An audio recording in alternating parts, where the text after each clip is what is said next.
The rain had been falling for 3 hours when she knocked, not at the servant's entrance, not at the tradesman's gate. She knocked at the front door of Ashenvale, the great stone manor that sat at the end of a half-mile drive, hidden from the world by oak trees older than the dukedom itself. And she knocked like someone who had run out of choices entirely. Inside, the Duke of Stonehaven did not move from his chair. He heard the knock. His butler, Aldous, heard it too, and looked at him with the kind of patient question only a man who has served a family for 40 years can communicate without a single word. Jasper Stone said nothing. He turned another page of a book he had not been reading, and he let the fire crackle between them. The knocking came again, harder this time, desperate even. Your Grace, I heard it. It is rather cold tonight. It is November. Aldous stood very still in the way that indicated he was not going to move until something was decided. Jasper had always found that particular trick infuriating. He still did. He closed the book. Fine. See who it is. Then send them away.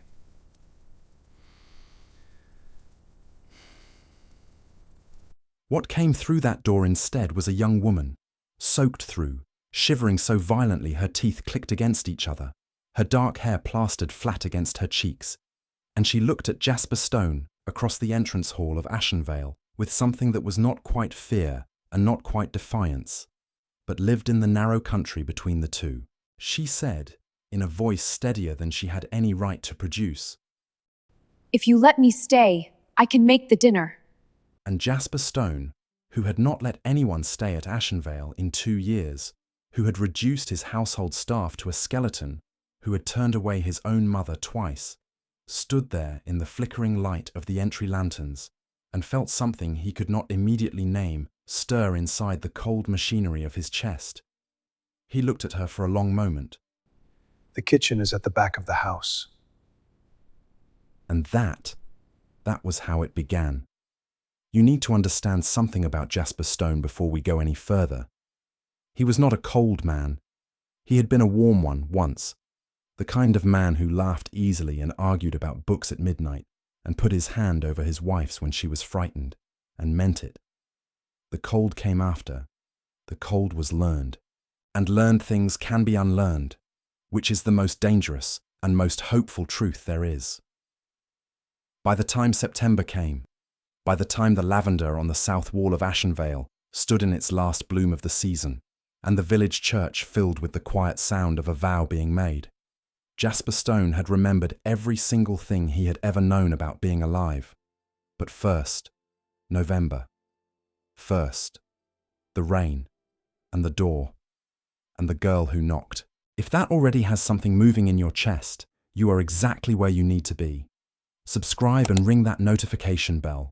New stories every week. Leave a comment. Did you feel it? That shift in him, right there in the hallway. Tell me. Now, let's go back to Ashenvale. Ashenvale had not always been a house of silences. There had been a time, not so long ago, though it felt like a chapter belonging to someone else's life, when the manor breathed, when fires were laid in every room, when the kitchen smelled of something warm from 4 in the afternoon until well past midnight, and voices drifted down the corridors. And the library was not simply a room where one man sat alone in a wing-back chair refusing to think. That time ended in the autumn of 1805, on a Tuesday afternoon in October, when the Duchess of Stonehaven went into labour 6 weeks before her time, and by the following morning there was no Duchess and no child, and the Duke was 31 years old with a title he had never wanted, and a house full of rooms he no longer knew what to do with. He had managed it the way men of his particular temperament always manage catastrophe, by becoming very, very still. He had dismissed the social secretary. He had cancelled the autumn house party. He had declined the winter invitations and the spring ones, and eventually people stopped sending them, or sent them out of habit and received no reply, and drew their own conclusions. Jasper Stone, Duke of Stonehaven, had become the kind of man people spoke of in lowered voices. A tragedy, they said. Such a waste. He was so agreeable before, quite charming when he wanted to be. He was not, in fact, charming now.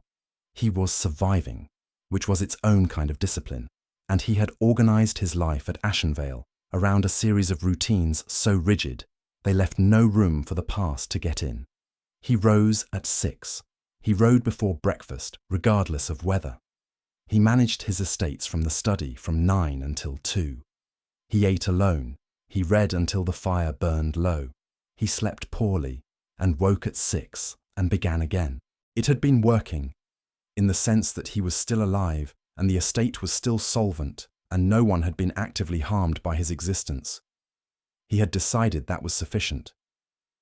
Then came the rain. And then came the knocking. And then came Molly Weaver. He did not, of course, let her into the house out of charity. He told himself that repeatedly as Aldous organised a room in the east wing. The small one, the one that had belonged to the under-governess in his father's time, and the housekeeper, Mrs. Peel, found something dry for the girl to change into. He told himself he had made a purely practical calculation. The nearest village was 4 miles off. The roads would be treacherous by morning, and a woman found dead of exposure on his property would generate a quantity of attention he had no appetite for. Perfectly rational. No sentiment involved whatsoever. She came to the kitchen.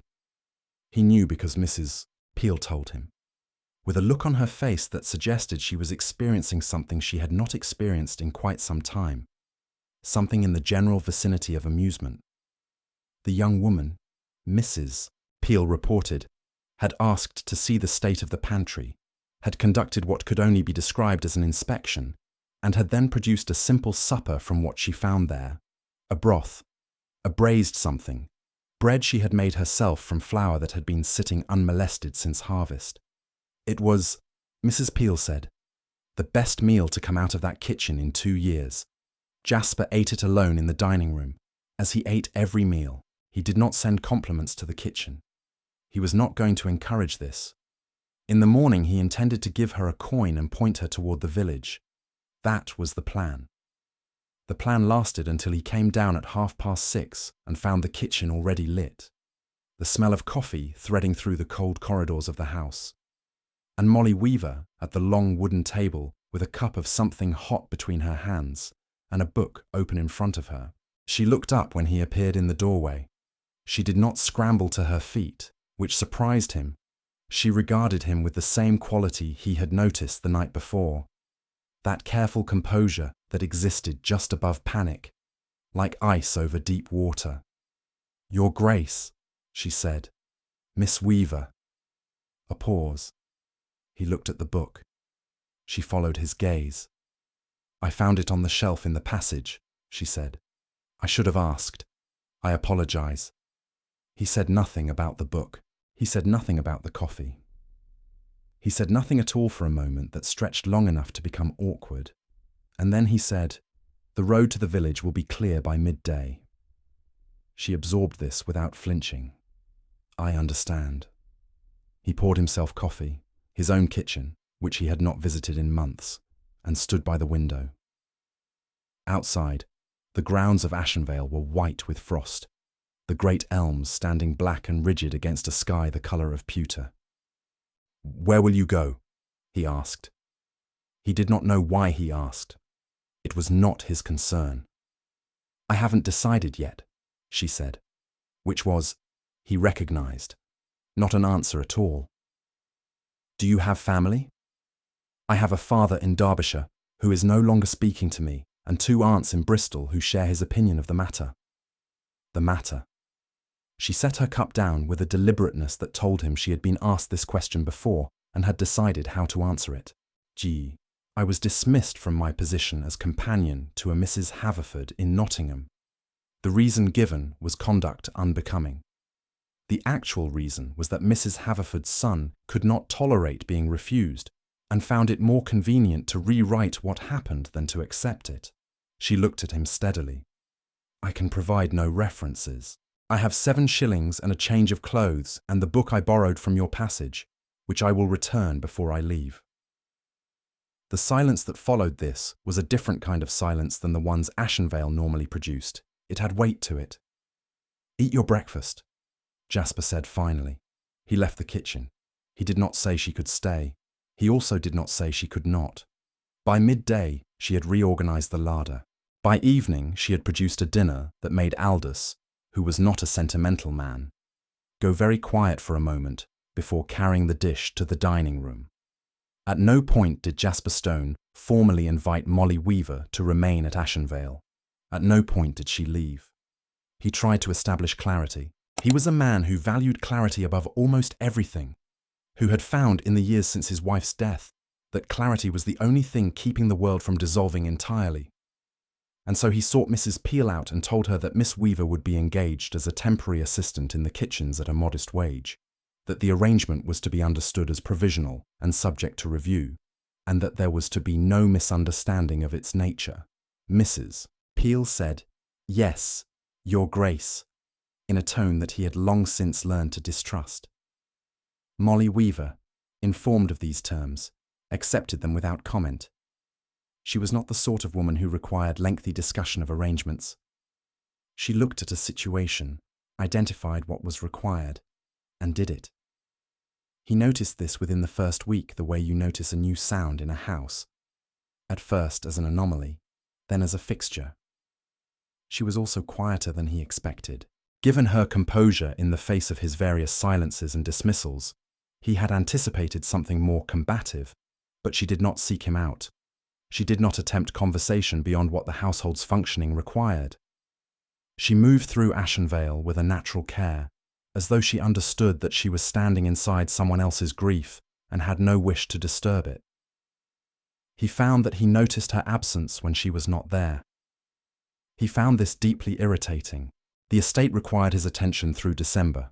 The tenants, the accounts, a dispute about drainage between 2 of his farmers that required him to ride out in weather that was actively hostile. And so he told himself he was simply too occupied to think about the woman in his kitchen. This was almost entirely true. Almost. She had been there 3 weeks when he first heard her laugh.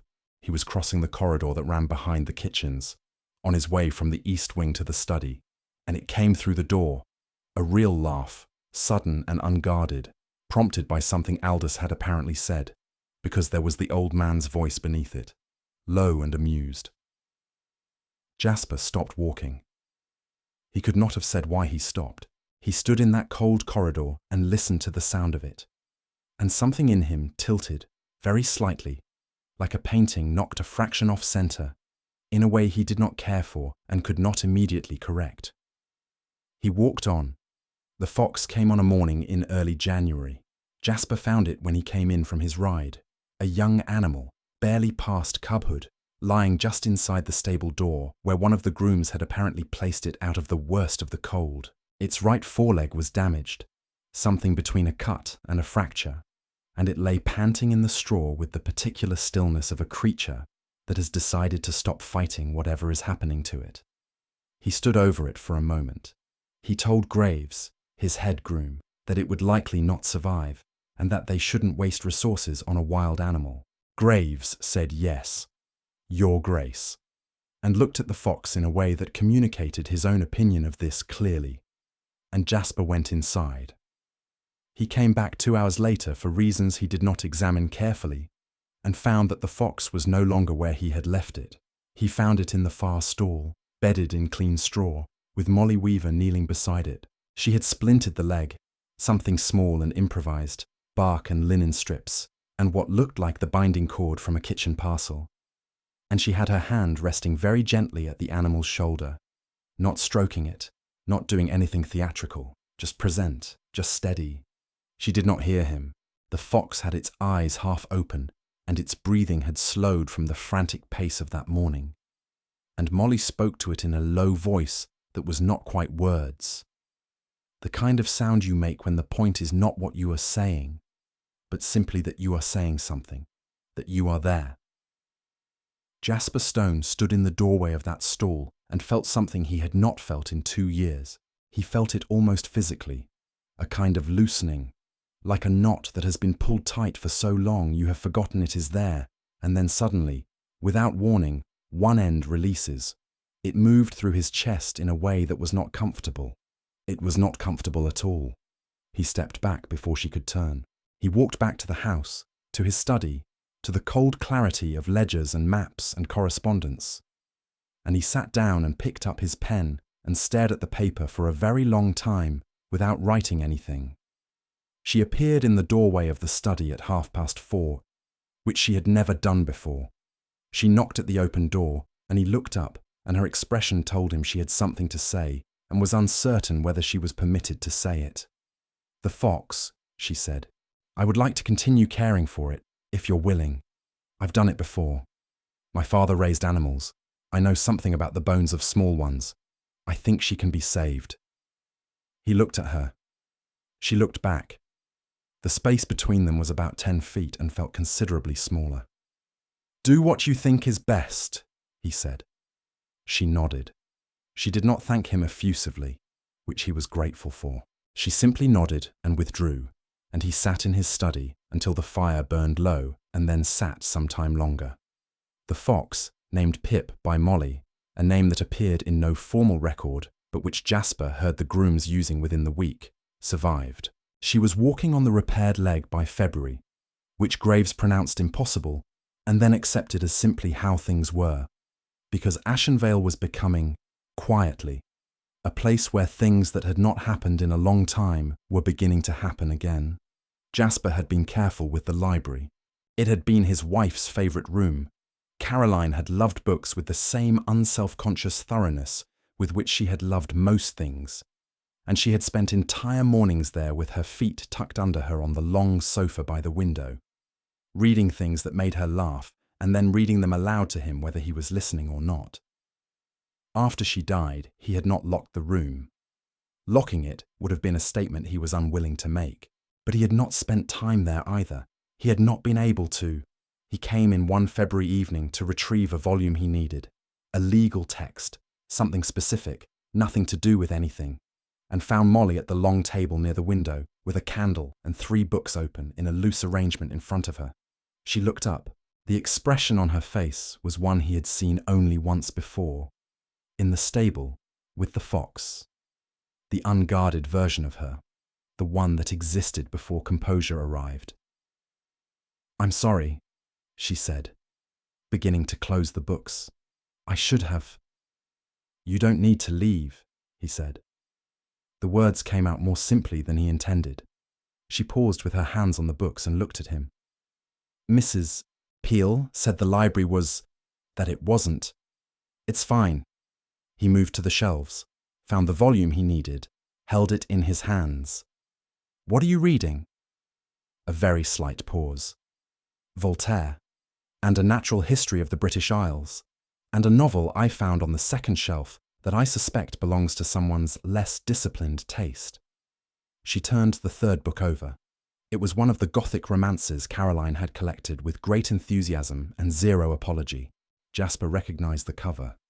He said, before he could stop himself, "She read it 3 times.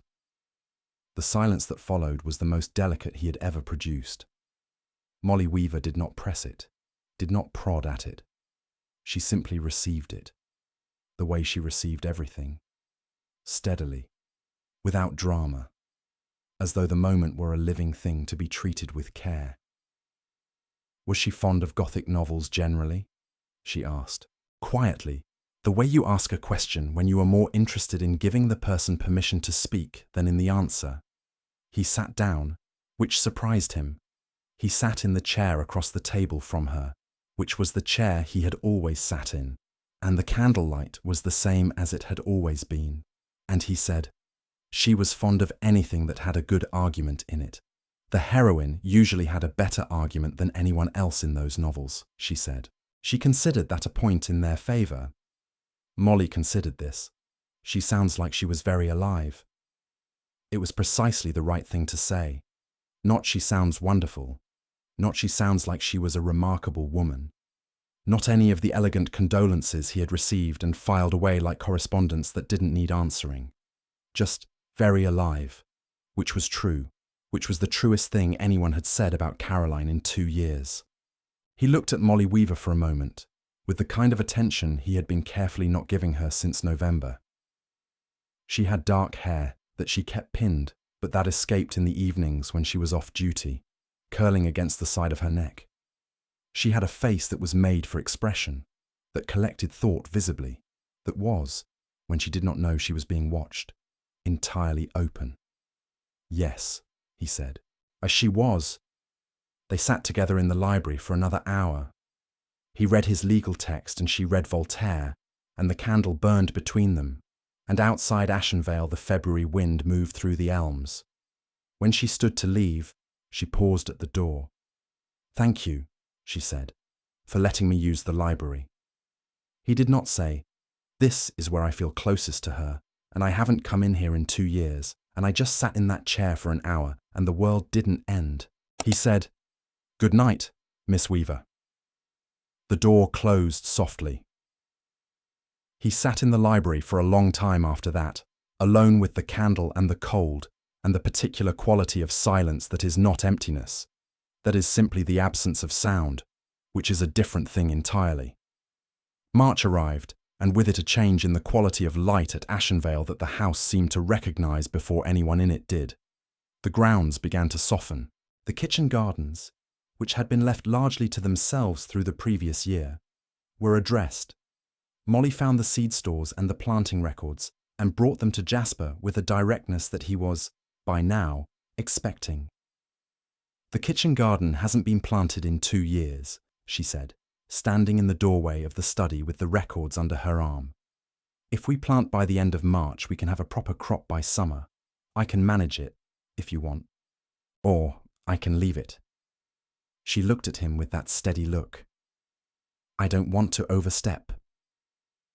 The records were in Caroline's handwriting.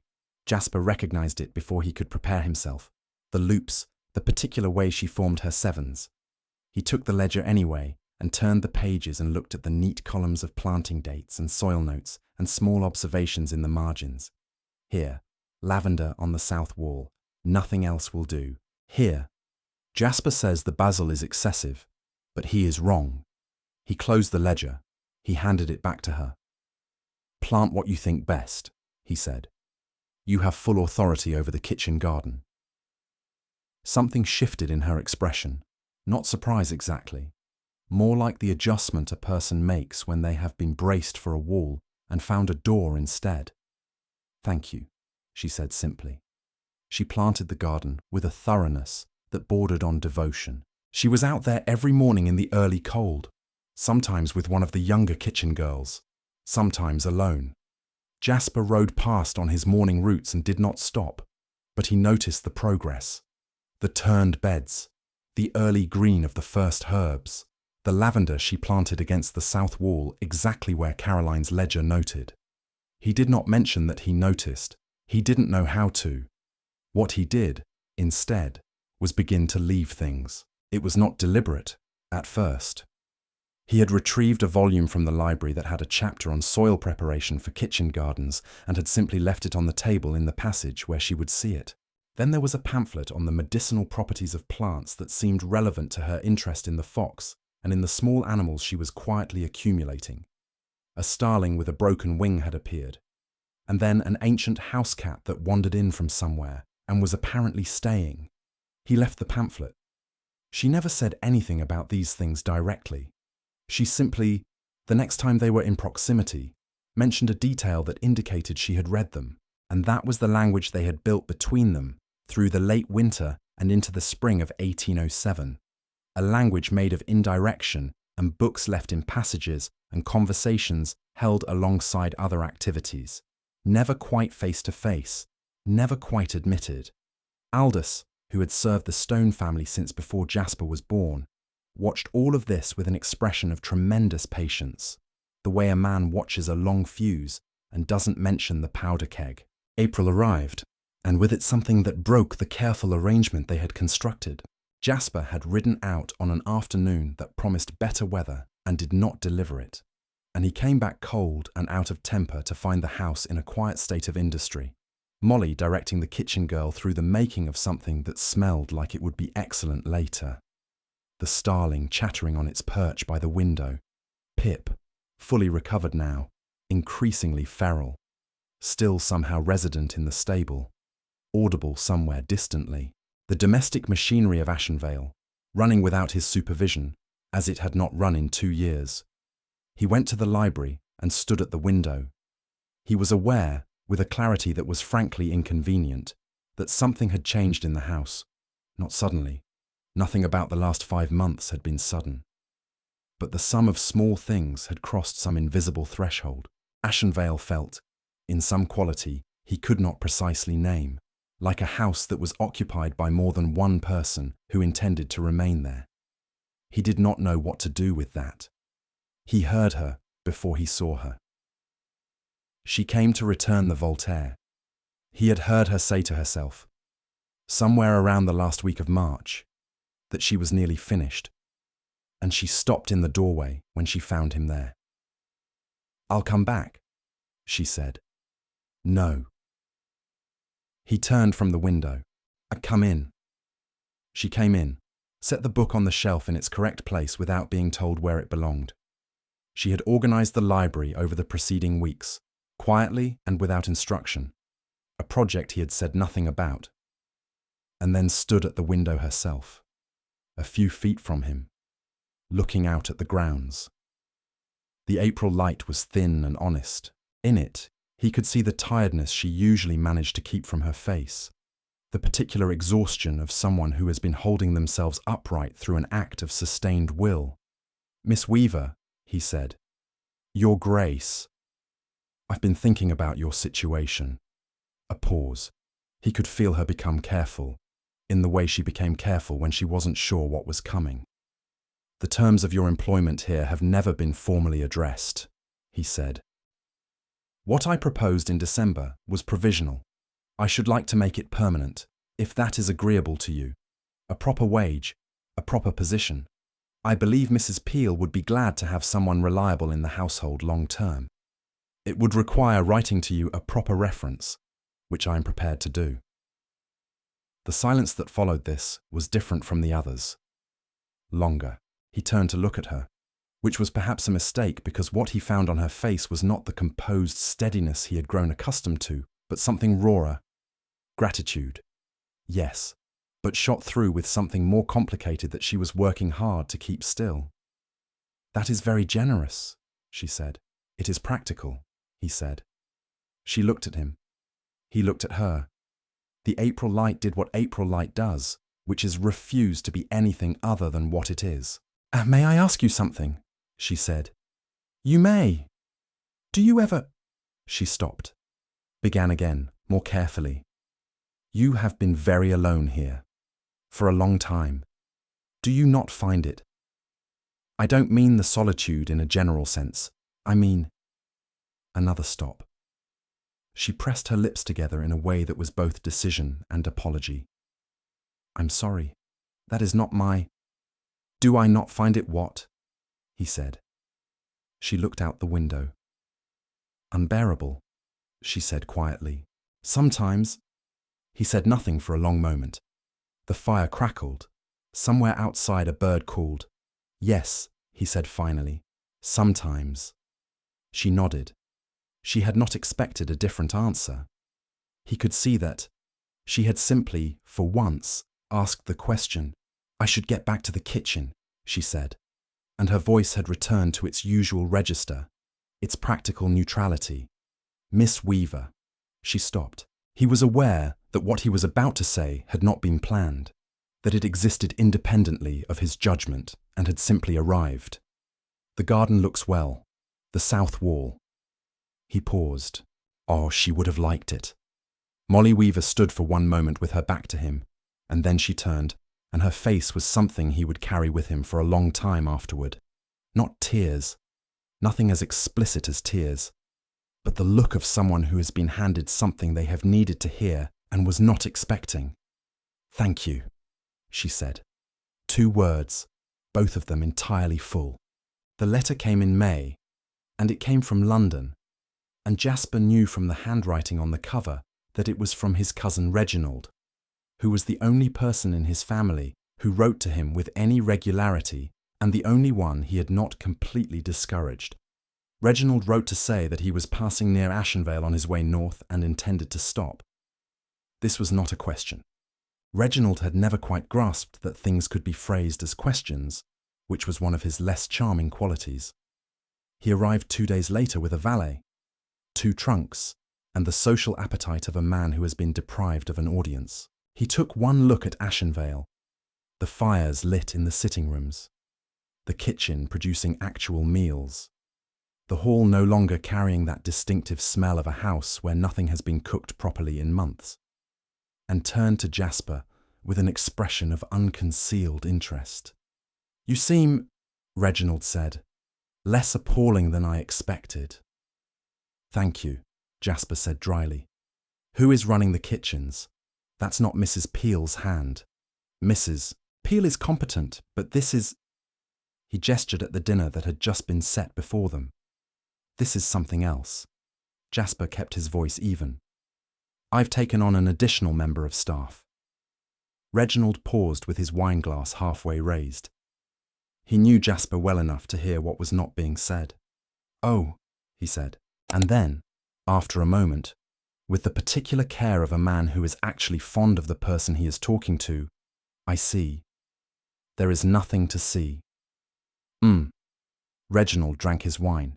He met Molly the following morning, in the passage near the library, which he clearly had not expected. She was carrying a small stack of books, returning the ones she had finished, Jasper knew, and she encountered Reginald at a turning, and she dipped a quick, composed curtsy and said good morning, and kept moving. Reginald came to find Jasper in the study 10 minutes later and stood in the doorway for a moment. "The girl in the passage," he said. "Miss Weaver. She assists Mrs. Peel. She has your books. She has access to the library. Yes." "Jasper." Reginald sat down uninvited, which was very like him. "I am your cousin and one of the 3 people on this earth who actually likes you, so I am going to say this plainly. What is happening here?" "I've already told you. She is not a kitchen assistant. The way she looked at you when she thought you weren't watching." Reginald stopped himself. Something gentled in his face, which was not an expression it wore often. "I'm not saying anything is wrong. I'm asking. Are you all right?" Jasper set down his pen. "I don't know," he said, which was the most honest thing he had said to another person in 2 years. Reginald stayed 4 days. He was watchful and careful in the way that people who genuinely love you are watchful and careful. And he said nothing more about Molly directly. But when he left, he held Jasper's hand at the door for a moment and said, quietly, "Don't wait until you've made it impossible, Jasper. That's all." The carriage turned down the drive. Jasper stood in the doorway of Ashenvale until it was gone. The letter from Lady Ashcroft reached Ashenvale on the 15th of June, and Jasper knew before he opened it that it was going to be the kind of correspondence that required a fire and a whiskey afterward. Lady Ashcroft was not someone he knew particularly well, but she was the kind of woman who knew everyone and considered her knowledge a service to those less comprehensively informed. She wrote to him with warm concern, the warmth of concern being its own particular danger, to alert him to the fact that there was talk in certain drawing rooms of London about the Duke of Stonehaven's household arrangements, specifically, that a young woman of uncertain character had been taken in at Ashenvale, a woman who had been dismissed from her previous position under a cloud, a woman who, it was being said, had found a remarkably comfortable situation for herself with a widowed duke who had clearly let grief make him careless. Lady Ashcroft did not say this unkindly. She said it in the way people say devastating things when they have persuaded themselves they are doing you a favour.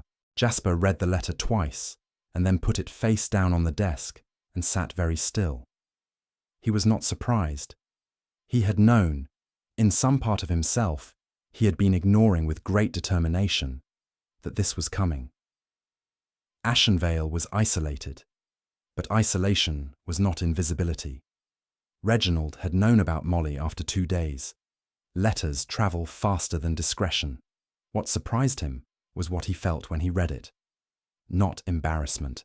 Not the practical concern of a man assessing damage to his reputation.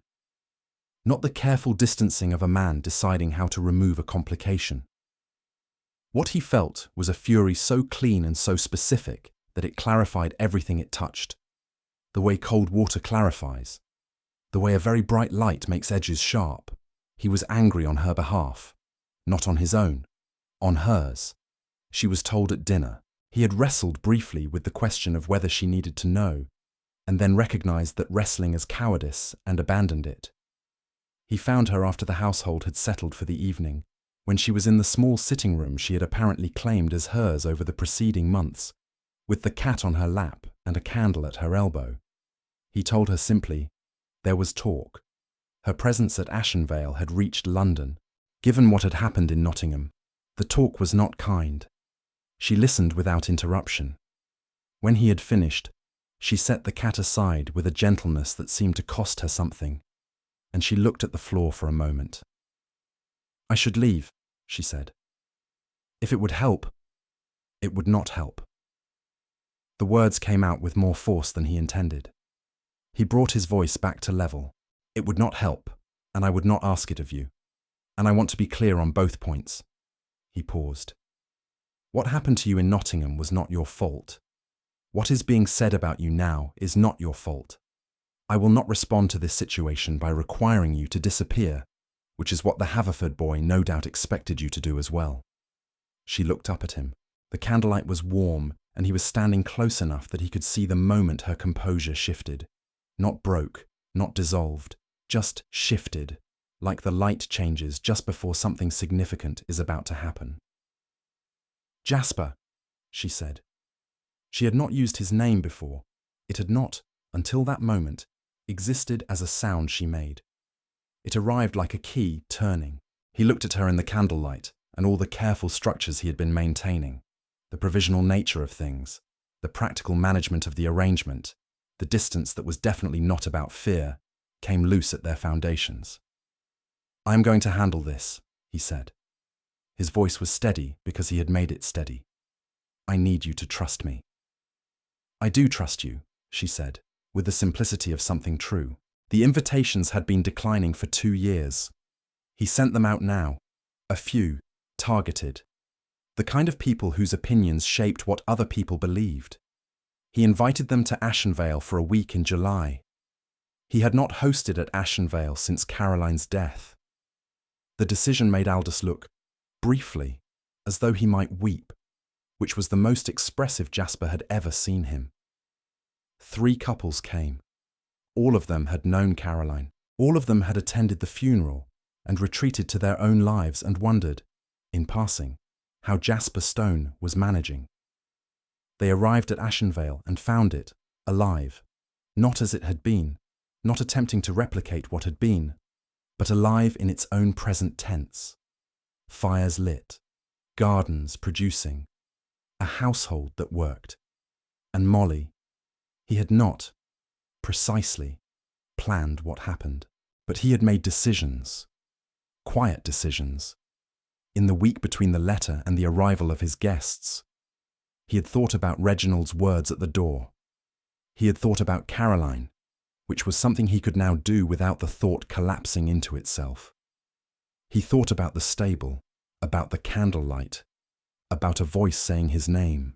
On the second evening of the house party at dinner, Lord Calloway, who had known Jasper since they were boys and who possessed about as much tact as Reginald, looked across the table at Molly, who had been invited to dine in an arrangement that made the nature of the situation very clear, and said mildly, "Stone, I was led to expect something scandalous. This seems rather civilized." "I've been told the talk was quite dramatic," Jasper said. "I found it did not correspond to the reality." Lady Calloway, who had watched this exchange with the interest of a woman who has navigated her own fair share of social difficulty, looked at Molly and said, "My dear, you must tell me about the kitchen garden. I had lavender once and lost it all to a wet summer." Molly, who was seated between Lady Calloway and a vicar who was primarily interested in his pheasant, said, "The drainage is everything. The books will tell you south-facing, but what they don't tell you is that south-facing is insufficient if the bed is compacted." And she was away, talking about soil and drainage and the specific requirements of lavender on English ground. And Lady Calloway was listening with genuine interest. And the vicar had looked up from his pheasant, and the conversation moved the way good conversation does, from one person to another, gathering as it went.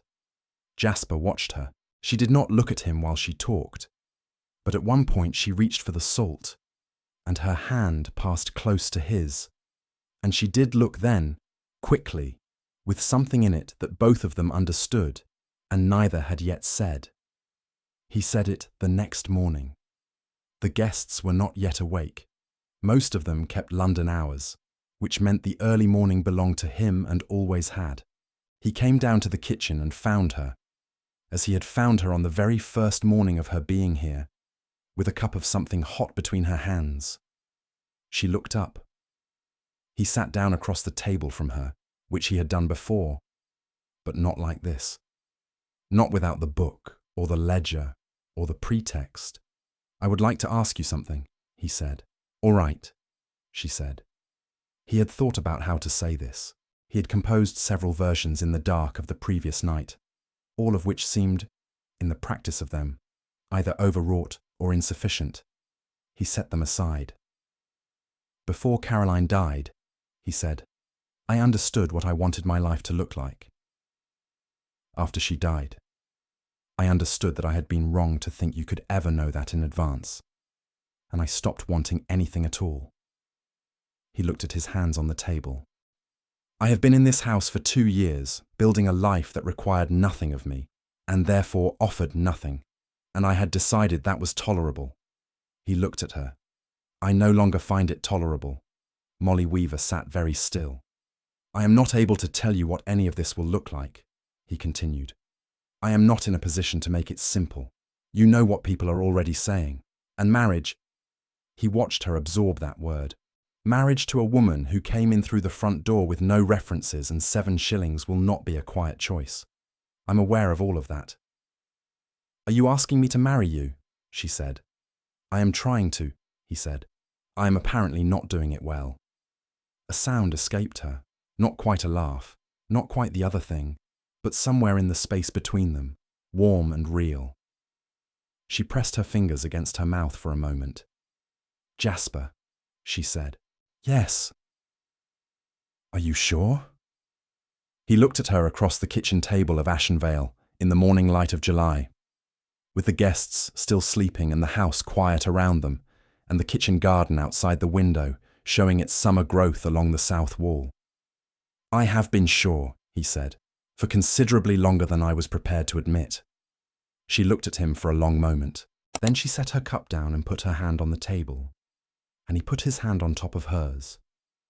And they sat like that for a moment in the way people sit together when they have arrived, against all reasonable expectation. Somewhere neither of them thought they would get to. "Yes," she said. "My answer is yes." He announced it at dinner that night. Lord Calloway raised his glass. Lady Calloway kissed Molly on the cheek in a way that was entirely genuine.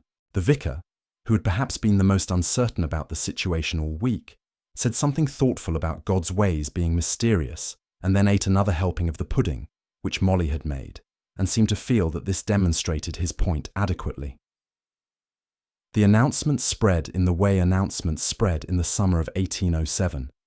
Letters and morning calls, and the kind of whispered conversation that moves faster than any carriage. There was talk. There would always be talk. There was talk in any circumstance, about anything, and the particular talk that attaches itself to a widowed duke marrying a woman with no connections, and a clouded past was, he understood, going to be considerable. He did not wait for it to settle before it happened. That was the point. The letter he wrote to Lady Ashcroft was polite, precise, and left no ambiguity. The letter he wrote to Molly's father in Derbyshire was shorter and more direct, and expressed clearly that the Duke of Stonehaven's wife would not be in any need of her father's approval retroactively, but that the man might wish to consider whether estrangement from his daughter was, in fact, the position he intended to maintain going forward. He told Molly he had written it. She was quiet for a moment, and then she said that she did not need her father to come around. That she had stopped needing it sometime in the spring, she thought, around the time the lavender started to come in. But that she was glad, she said, that the door had been left open. Just the door. That was enough. The letter he wrote to Reginald was one line. Don't be irritating about it. Reginald's reply arrived within the week. I am always right. Bring her to town in September so I can be insufferable in person. Congratulations, Jasper. I mean that. The Haverford business was addressed through legal means and through the particular kind of social pressure that a duke, when he chooses to exercise it, is capable of bringing to bear. It was not dramatic. It was thorough. Mrs. Haverford's son was not a courageous man, and a letter from Stonehaven's solicitors had the effect of clarifying his own recollection of events in Nottingham considerably. Molly did not ask what Jasper had done. She understood, in the way she understood most things, that it had been done, and that it had been done for her, and that it had been done for her. What she did, instead, was go to her small sitting room and sit quietly for a few minutes, alone, and when she came back out, her face had the particular quality of someone who has set something down that they have been carrying for a very long time. Not relief exactly, but the absence of weight, which is its own kind of grace. She did not explain it. She did not need to. What she did ask, on a late August evening when they were in the library together, the candle between them, the cat at her feet as it had taken to being every evening since January, the starling long since healed and released though it still appeared on the kitchen windowsill most mornings as though checking that everything was in order, Pip visible through the window crossing the stable yard with her repaired leg and her air of complete ownership, was. Do you think she would have minded? Caroline! He considered the question with the seriousness it deserved. No, he said. She would have liked you. She would have liked you very much. And she would have been extremely glad I stopped being impossible. He paused. She would also have had opinions about the garden. Molly smiled. It was a full, unguarded smile, the kind he had first heard through a closed door in December, and which had been doing irreversible damage to his composure ever since. Oh, I would have liked to know her, she said. Yes, he said.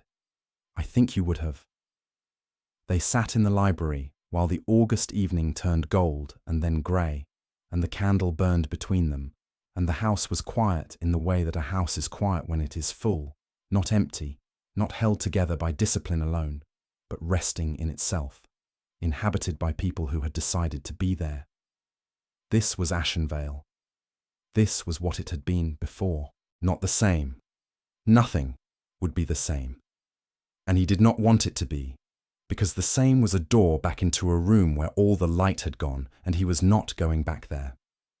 This was something new, something that had grown in the space between a knock at a door on a November night and a morning in July, and all the small, accumulated moments between, the kitchen and the stable and the library, the book left in the passage, the hand over his on the table, the name said in a candlelit room like a key turning. She had come in through his front door with nothing but a handful of shillings and a question, and what she had brought with her, quietly, without announcement, the way things grow in closed houses when someone finally opens a window, was the beginning of everything that came after. The wedding was held in the village church in September. The morning was clear. The lavender on the south wall was still in its last bloom of the season, purple and sharp-scented in the cool air, exactly as the ledger had always said it should be. Jasper Stone stood at the front of the church and waited, and when the doors opened and she came in, composed, unhurried, her dark hair caught in something simple, her eyes finding his across the length of the nave, he felt, in his chest, the remainder of whatever had been knotted there since October 1805 release completely, cleanly, with a finality that was not an ending, but its opposite. She reached him. She took his hand. The vicar began to speak. Outside, the lavender held its last blooms against the September light, and Ashenvale waited. That is where we leave Jasper and Molly, in the church, in September, with the lavender in bloom. If this story moved you, subscribe right now and ring that bell. New episodes every week. Leave a comment. Which moment got to you the most? Was it the stable, the library, the kitchen table proposal? Share this video with someone who loves a good slow burn.